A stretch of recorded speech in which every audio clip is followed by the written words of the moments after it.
صحبت امروز متوجه کسی است که دچار غم است.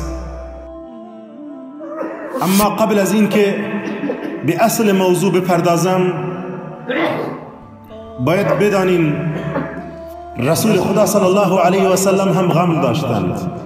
اما یادتان باشد غم هر انسان به اندازه شخصیت هر انسان است. غم هر انسان به اندازه ایمان او است. رسول خدا در غار محاصره بودند و بیش از 50 نفر از جوانان قبایل مختلف عرب جمع شده بودند و در جستجوی محمد رسول الله بودند و محمد رسول الله با یارش ابو بکر صدیق داخل غار تشریف داشتند. در این حالت که خطر مرگ است، ابو بکر می ترسد بر بالای رسول خدا. یا رسول الله، اگر اینها زیر پای خدا نگاه بکنن ما را می بینن. میدانین رسول خدا صلی الله علیه و سلم چی میگوید؟ یا ابا بکر ما ظنك باثنان الله ثالثهما لا تحزن ان الله معنا. ابو بکر، چه فکر میکنین در مورد آن دو نفر که سوم آنها الله است؟ لا تحزن ان الله معنا. ابو بکر غمگین مباش که الله با ماست. لا تحزن، جمله‌ای که رسول خدا صلی الله علیه و سلم در آن لحظه گفتن الان از 1400 سال پیش در قرآن خوانده می شود. ثانی اثنین اذ هما فی الغار اذ یقول لصاحبه لا تحزن ان الله معنا.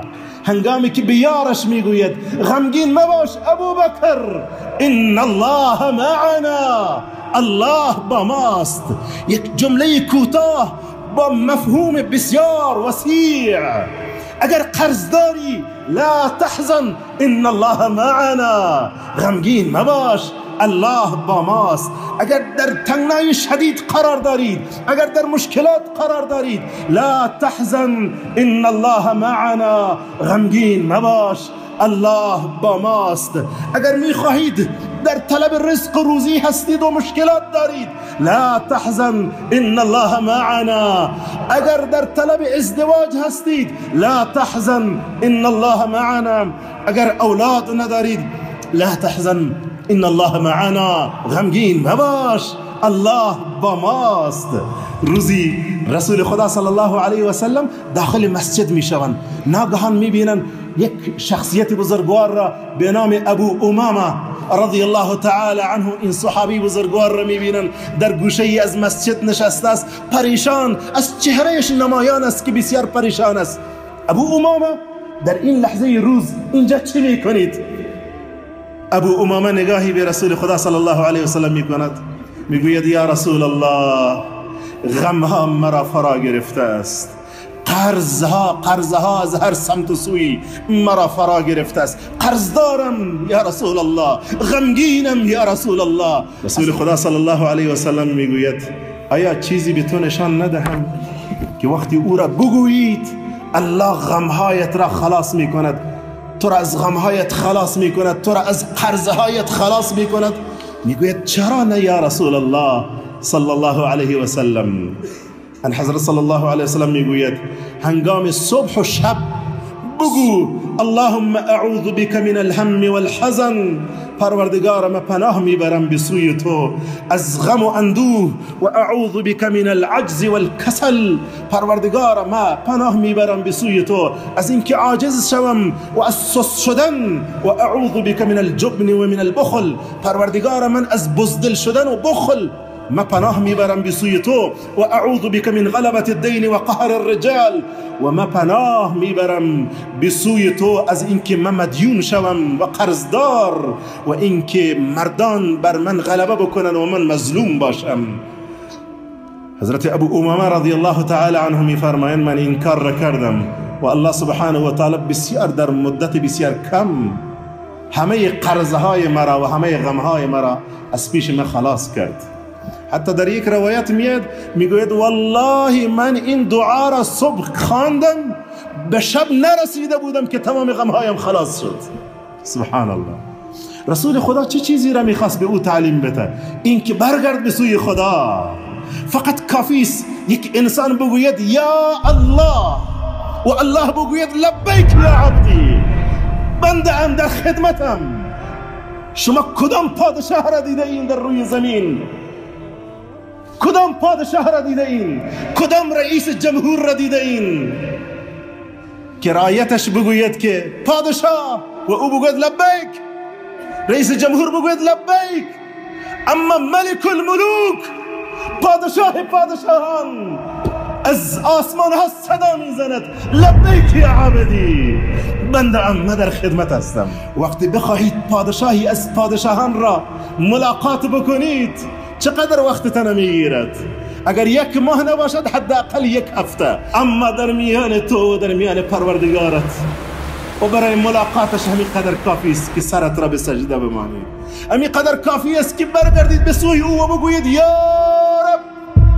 آن هم بعد از گذشتن 2 حصه شب، در حصه 3 شب بگویید یا الله یا رب. هیچ واسطه ای نیاز نیست، هیچ کسی نیاز نیست که به واسطه کنی در میان تو و در میان او واسطه باشد. و بسیار خوش می شود وقتی تو می گویید یا رب. نزدیکترین حالت تو وقتی که با او نزدیک می شوید میدانی چه وقت است؟ وقتی که تو سجده می مانید، سرت را، پیشانیت را به سجده می مانید. ان حضرت میگوید بنده در این وقت نزدیکترین حالت است که به خدایش نزدیک می شود. واسجد واقترب. الله به پیامبرش میگوید پیامبر سجده کن و خود را به خدایت نزدیک کن. واسجد واقترب. این دستور به پیامبر است. رزق و روزی میخواهید سجده کن، اولاد میخواهید سجده کن، مال و منال میخواهید سجده کن، فرزند میخواهید سجده کن، دنبال حل مشکلات خود هستید سجده کن. برگرد به سوی خدایت. فراخی دنیا و آخرت را میخواهی سجده کن، برگرد به سوی خدایت. روزی یک انسان مشرک در مقابل بتش قرار میگیرد و دستایش را بلند میکند، میگوید یا صنم اغثنی، یا صنم اغثنی، ای بت به فریاد ما برس، ای بت به فریاد ما برس. در روایتی آمده است شب میگذرد، تاریک میشود، خسته میشود، تکرار میکند مرتب یا صنم اغثنی، یا صنم اغثنی، ای بت به فریاد ما برس، ای بت به فریاد ما برس. یک بار همینطور که چشمانش بسته می شود یک بار به زبانش میاد یا صمد اغثنی. الله میگوید لبیک یا عبدی. اشتباهاً و خطااً از زبانش میبراید یا صمد. صمد یعنی ذات بی‌نیاز. ملائکه میگوین پروردگارا این انسان مشرک و کافر است، به خطا گفت یا صمد. الله میگوید هرچند که به خطا گفته است اجیب دعوت عبدی، من اجابت میکنم دعای بنده ام را. و سپس میگوید هل فی الوجود، هل فی الوجود صمد سوایی. آیا در کون، در تمام مخلوقات، در تمام موجودات صمدی غیر از من وجود دارد؟ ذات بی نیاز غیر از من وجود دارد؟ یعنی کسی دیگر غیر از من نیست. او مرا صدا زد، او گفت یا صمد اغثنی. بناهن ای انسان غمگین، ای انسان پریشان، ای انسان بی اولاد، ای انسان قرضدار، ای انسانی که با مشکلات روبرو هستید، ای انسانی که خوف و ترس از هر سمت و سو تو را فرا گرفته است، ای انسانی که مال را از دست داده اید، فرزند را از دست داده اید، خانه را از دست داده اید، وظیفه را از دست داده اید، صحت و عافیت را از دست داده اید. و توکل علی الله. توکل کن بر خدایت. و کفا بالله وکیلا. او کفایت میکند از همه چیز، او کفایت میکند همه چیزت را، او کفایت میکند. او خودش نعم المولا و نعم النصیر است. او بسیار خوب کمک میکند.